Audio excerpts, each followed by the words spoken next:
Face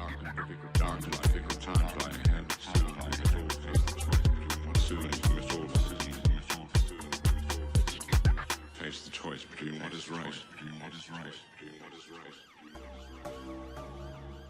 what is easy.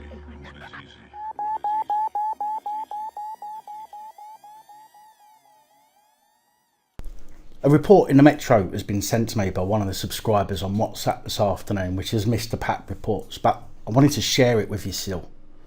My local police force, Merseyside Police, have issued a statement to warn people against having parties and making non-essential journeys this VE Day bank holiday weekend, and that they will break up large social gatherings and randomly stop cars to make sure their journeys are essential. What a surprise, the police ignoring the legislation. Now, there is in fact nothing in the Coronavirus Act and coronavirus regulations or in the recent amendments that give any additional powers to police to stop vehicles or even enter premises. The police still have the power under section 163 of the Road Traffic Act 1988 to request a vehicle to stop, and under that legislation you commit an offence if you do not. And it's also been said in the police's own guidance that certain offences may be discovered upon officers stopping any vehicle that fall under the Coronavirus Act 2020. Fortunately, we're not completely devoid of rights as yet, and as with any traffic stop, all you're obliged to do is give your details when asked, as they can't stop you in order to check your journey. Giving details can be done orally, which I wouldn't recommend, as this draws you into a no-win conversation, but you can also give your details simply by showing or giving over your driving licence, insurance certificate, etc., if you have them on you. If you don't, then you're going to have to engage to explain why and to arrange a police station to take your documents to.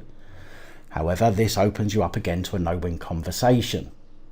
If you are stopped by the police here in Liverpool or anywhere else, you have zero obligation to engage into conversation with them. If they stop you simply to check your journey, that is not in the legislation or the law, and is being done not to protect the NHS and save lives, but in order to convince you that you're doing something you shouldn't be and issue you with an arbitrary fixed penalty notice.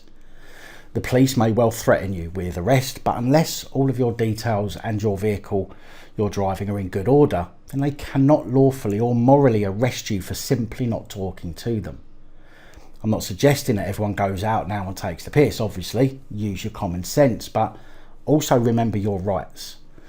On the .gov.uk website, under being stopped by the police while driving, it says the police can stop a vehicle for any reason.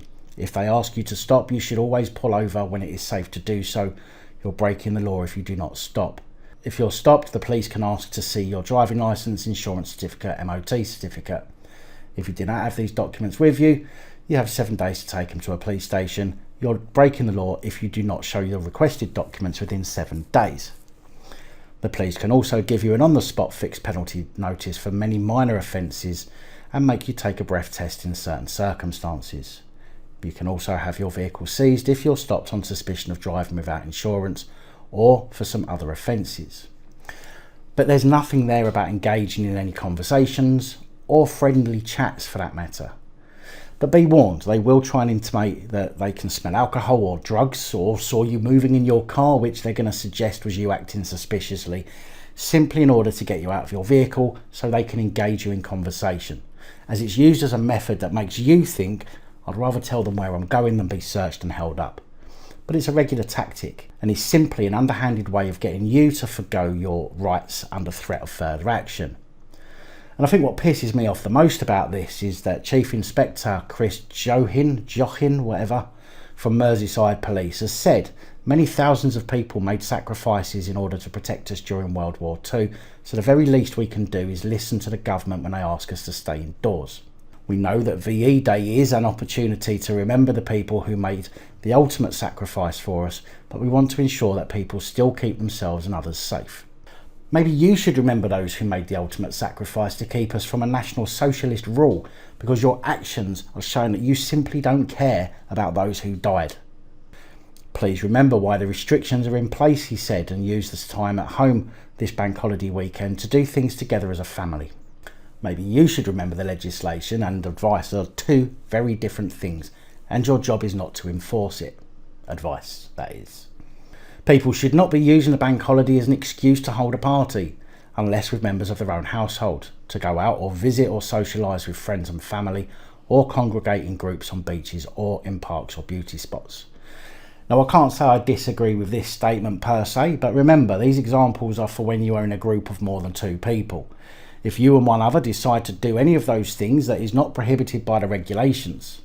Something to remember here is what's known as in international law as the Lotus Principle.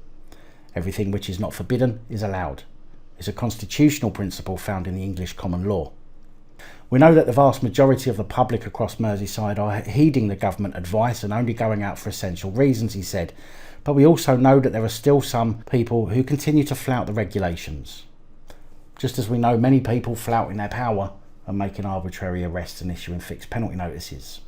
As with the previous bank holiday weekend, we'll be out to check that people aren't flouting the restrictions and to remind people why the restrictions are in place and to encourage them to do the right thing and go home. So they're out to encourage. That's fine. You can try and persuade someone that they're doing something unlawful or illegal, but you can't enforce against something that is lawful and legal. We will also be doing ad hoc stops to check that motorists are making essential journeys, and officers on foot patrols will be talking to members of the public who are out and about to check that they're not breaching the regulations. Forgetting that the police have no right to stop and check people's journeys or stop on accounts in an ad hoc fashion or otherwise. Last weekend we made arrests and issued fines as a result of people ignoring the rules and having parties with people who didn't live in their households and in some cases weren't even from Merseyside. And simply mentioning the word arrest here to try and intimidate readers into thinking they may face arrest for not breaking the law. Yes, some people obviously have breached the legislation, but many have not, and many have been fined or arrested for simply opening their mouths and having their words twisted and used against them. So if you're out and about this weekend, understand that there is nothing to stop you sitting down for a rest and enjoying the sun. There is nothing to stop you driving to a destination to have some exercise. In fact, there's nothing really stopping you from doing anything, providing you keep socially distanced and don't break any actual laws. Just be on the lookout for police who are pissed off that they have to work through a bank holiday weekend, looking for some poor sap to take their frustration out on. Good night, all. Thank you for taking the time to watch this video. If you like the content and you'd like to help support the channel, you can do so. In the description of every video there are some links to ways that you're able to help support the channel so I can continue putting out content. If you're unable to help us in that way, hit that subscribe button up the top there. If you haven't already, become a subscriber. That is support enough. Share the videos, comment, like, it all helps. If you're looking for something else to watch, up top there is my latest video. Down the bottom there is a video that YouTube recommends for you.